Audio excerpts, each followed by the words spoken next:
The one thing I hear from advisors all the time is this line: I didn't get in the business to manage people.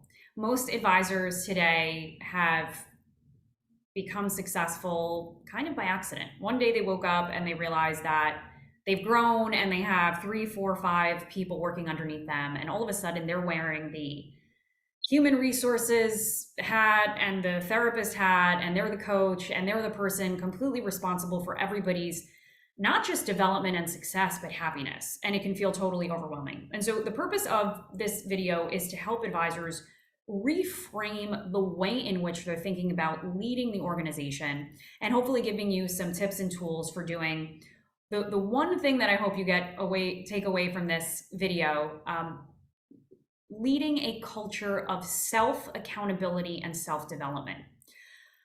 For so long, advisors have felt really responsible for everything that happens in the organization. There's so many times I hear, I really dread having professional development review meetings. And the reason is it's one of two things. Number one, it's because as the advisor, you feel responsible for coming to that meeting with the answers, with the feedback, with the information that the team member needs to be successful, and it's time consuming and sometimes you just don't have it in you. The other reason is oftentimes the advisor will feel like this is an opportunity for the team member to come in with their reflections and their great ideas, and you have the meeting and they end up really saying not much, and it's either awkward or you start filling in all the silent gaps. And so that first reframe of, instead of you being responsible for other people's development, reframing so that you're leading a culture of self-development is critically important. There's another reframe that I'm going to get to that's also important. When we think about coaching others, it's important that we don't think about the role of coach like we do in sports.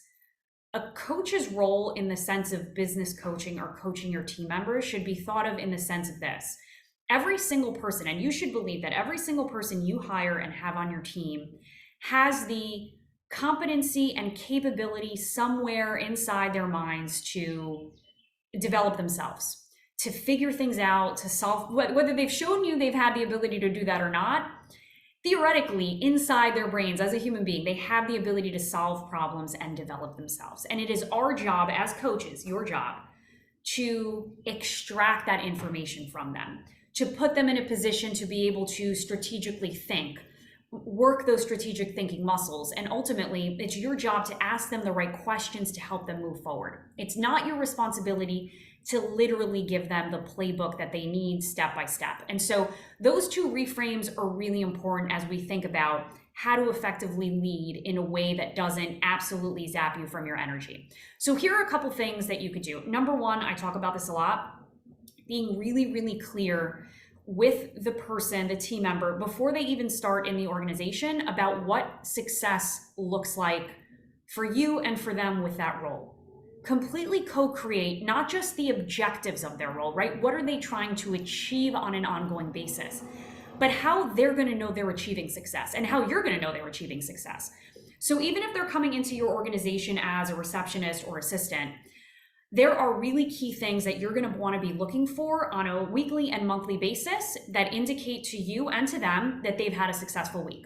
So things like responding to people within 24 hours, creating more and more capacity on your calendar, finding opportunities for you to have revenue generating conversations, creating capacity for other team members, serving as air traffic controller, so making sure that information and communication flows back and forth effectively.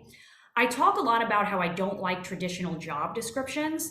One of the reasons why is because if we keep everybody very task oriented, the people we hire ourselves, then we're always going to have more tasks, and we're never going to be able to think bigger picture about whether we're really achieving results. So that's the first key to creating this culture of self-development and self-accountability. Everybody is on the same page about what success looks like. There's a roadmap for it.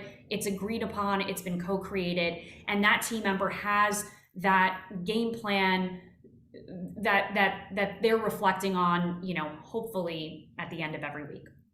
The second thing I'll say is how to actually structure the professional development review. So before I get to that, in addition to having that game plan, the objectives and key results for the team member, it's also really important that you have objectives and key results for the practice. One of the major disconnects between team members, employees, and employer or the lead, oftentimes team members feel like they're just working, they're just processing, they're just doing tasks without a greater understanding of, number one, what the business is trying to achieve. Like, aside from numeric goals, right? We want to bring in X number of households and X amount of revenue. And sometimes advisors don't even take the time to set those goals. So you should.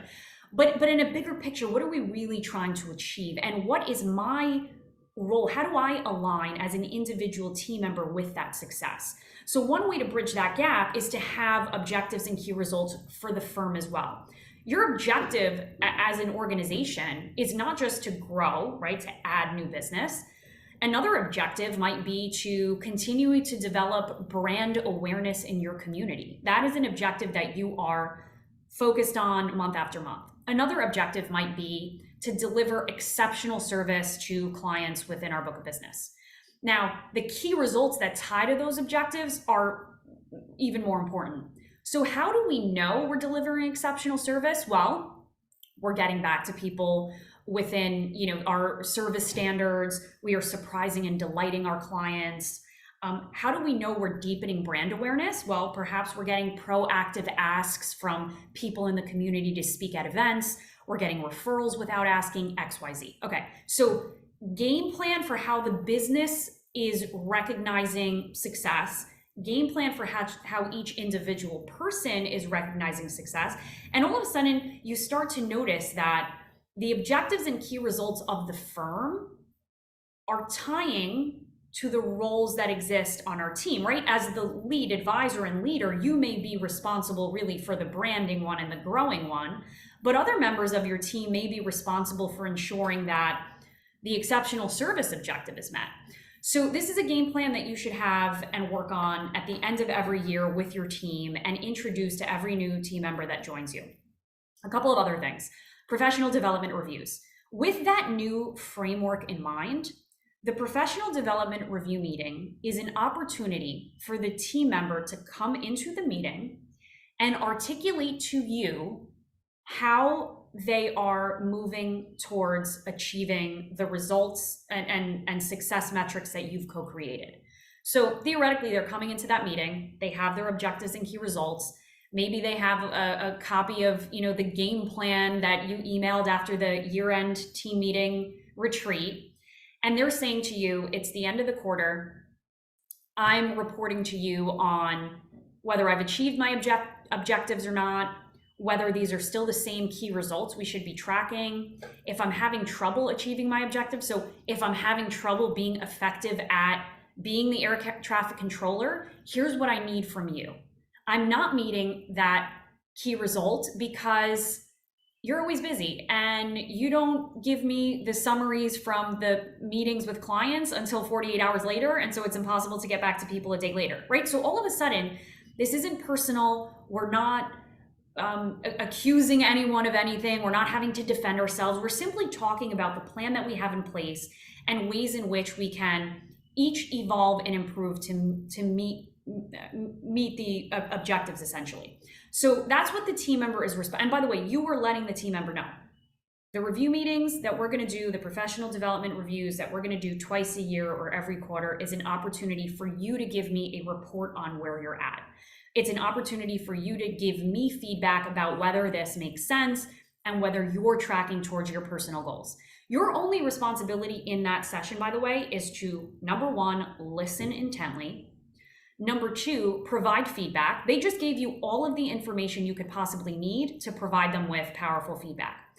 And the third thing is to help them find resources that they may need in order to do their job better. And sometimes that's you literally giving them the resource.